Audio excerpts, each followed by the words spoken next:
Isa pa. Okay. Ang galing. Go ahead.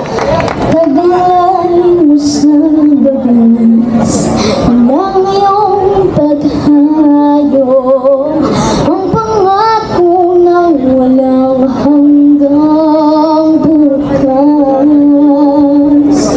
Pabaon man sa'yo'y hapdi ng puso.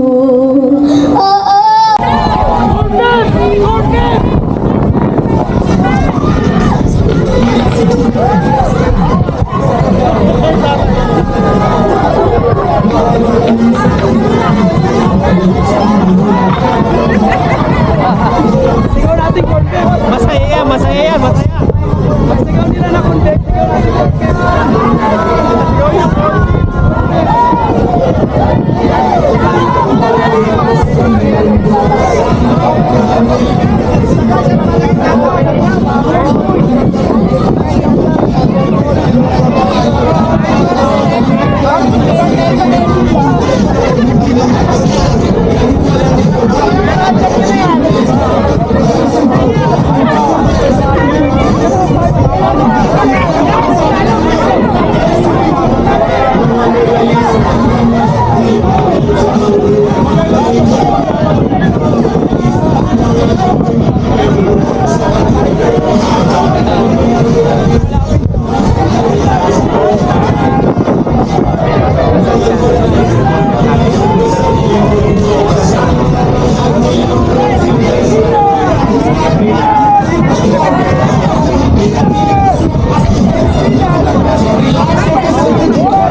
dito nakilis lang tayo para sabihin nila atak tayo.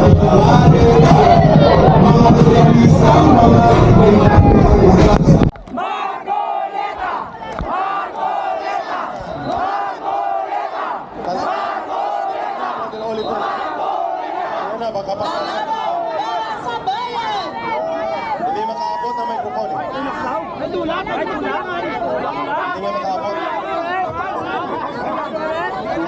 Dito na lang siya. Tingnan natin kung papasok siya. Iwan muna tayo. Layo tayo na natin kung makakaabot na. Let's try. Nanak kasabala Senator Duterte Marcoleta.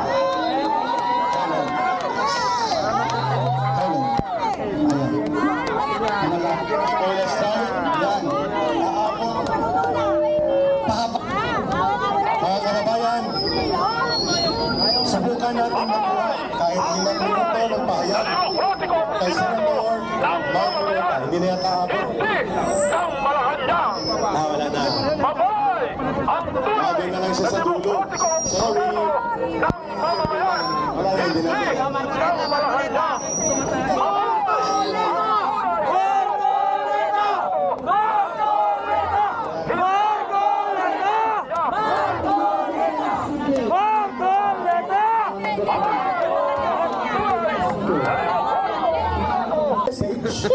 Isa po sa mga independent media at gamit din po ang social media, bibigyan natin siya ng kunting panahon sa pakikipagkaisa. Ang kanyang gamit na pangalan sa social media ay Ano to? Ano? Pagkain? Pakinggan po natin ang mensahe ng lakas isang volunteer, Mr. Chad Miller. Salamat dito, mayroon palang pagkain dito. Hindi naman pumila, dapat pumila na maayos yan. Magandang hapon sa lahat! Luzon! Visayas! Mindanao! Sumigaw! Ayun, pagkain ni Chabit. Sinabi ng former president, walang records ng seizure o ng hearing kanina sa Glory Building. Wala daw sa records. Hindi itatala sa records ng seizure. Pero, Gawa ni Chabit.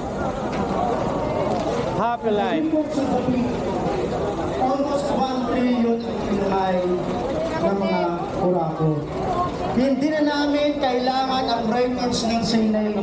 Hindi na namin kailangan Kabila eh. ang library ng Senado para may tala lang kung anong nangyayari kanina. Enough na nalaman ng sambayanang Pilipino na mali-maleta ang O kaway lang dahil bawal na magsalita dahil siya po ay judge na sa impeachment. Pwede siya po hanggang sa pagka-senator po.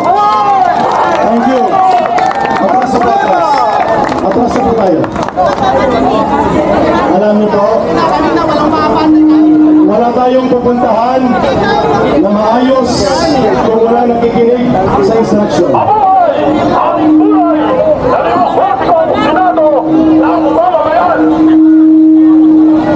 Sige. Kung Mamaya magpaskara ako ng doon ng ano lang.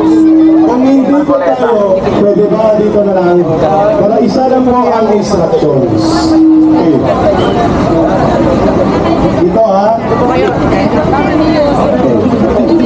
Hindi po kami nagagalit.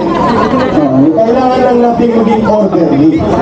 Maayos na tayo dapat. Eh paano po natin mabibigyan sana ng pagkakataon ng mga halubilo sa Senator Marcoleta kung dinudumog natin? Diba? So kung hindi po kayo makikinig, i-off namin ang microphone at isang oras tayo magtinginan na lang. Pwede ba yun? Sige, off natin ang microphone, then magtinginan tayong lahat sa mata dahil wala nakikinig kung ano ang instructions. O, kalmado na ba ang lahat? Kalmado na? Kalmado na! Okay. So kung kalmado na ang lahat, ipinaliwanag ni Councilor Tatay Rani, number 1. Si Senator Marcoleta po, kapareho ng iba pang senators, ay senator judge na po siya. So hindi po siya makapagbigay ng statement sapagkat binabantayan sila at may oath sila that they should remain objective and detached to the case. Yeah. Ibig sabihin po, hindi sila pwede Yes. basta-basta mag-appear dito. Eh bakit nag-Senate Blue Ribbon Committee? Iba naman po yun. Yun po ay isang legitimate committee function nila sa Senado. Pero ang public assembly kagaya nito at magbibigay siya ng political speech, hindi pwede. Hindi pwede. Ayos. So, dahil nandito na rin po tayong lahat, magprograma na tayo. Okay ba? Okay na tayo? Okay na? Kasi taas na natin. At nakaputi rin. Dahil nang si Senator Marcolita ay lumapit na rin kayo. Yes. Tayo'y magkalapit, ngunit magkalayo minsan. No. Sa magkabilang dulo ng mundo. Diba? Di ba tayo'y narito upang maging malaya? Tawagin ko na si Ining. Ma'am Karen! Ining! Ma'am Karen! Nandito na po ang bata. Magandang...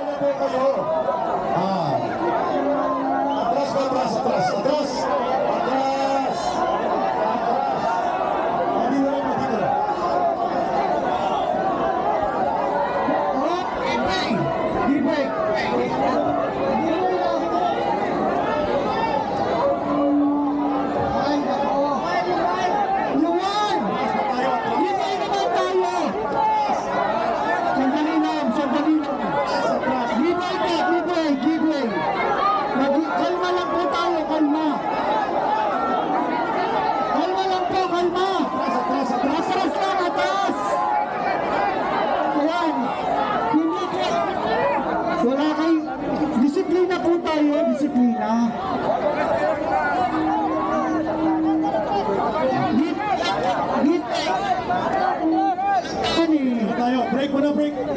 Okay. Balik tayo. Mamaya tayo mag-program pag kalmado na kayo. Mamaya tayo mag-program. At susunod po, si Sultan Omar Sharif, ang administrator ng Manila Golden Mosque and Cultural Center. Pastor Jerome, please lead our prayer. Manalangin po tayo. Attention please. Salamat po Panginoon sa biyaya na binigay mo sa amin. Nandito kami sa simpleng lapagkainan na maraming mga organisasyon na nandito upang makipagkaisa sa isang simple na selebrasyon sa mahal naming Vice Presidente Sara Duterte. Panginoon, bigyan mo kami ng lakas. Bigyan mo kami ng lakas na mapatuloy namin ang pakikibaka upang hadlangan namin ang patuloy na pagdanakaw ng pira ng bayan sa aming o sa itong gobernong ito. O Diyos, marami ang mga walang nakakain nang dahil sa grabe na korupsyon sa bayan nating Pilipinas. Sana po maraming mga tao ang mabigyan ng pagkain kagaya nito, kahit simple lang, para mabubuhay sa simpleng mamumuhay nila. O Diyos, maraming salamat po. At sana maipatuloy namin ang magandang asal at pakigbisok sa tunay na laban para sa bayan. Salamat po Panginoon. Amen. Maraming salamat, Pastor Jerome. Pakinggan po natin si Brother, ang Sultan ng Golden Mosque, Administrator sa Manila Golden Mosque and Cultural Center, si Sultan Omar Sharif, para sa panalangin sa mga kapatirang Muslim. Parang hindi yata abot yung panalangin dito ah. Oh, walang kanin. Yo,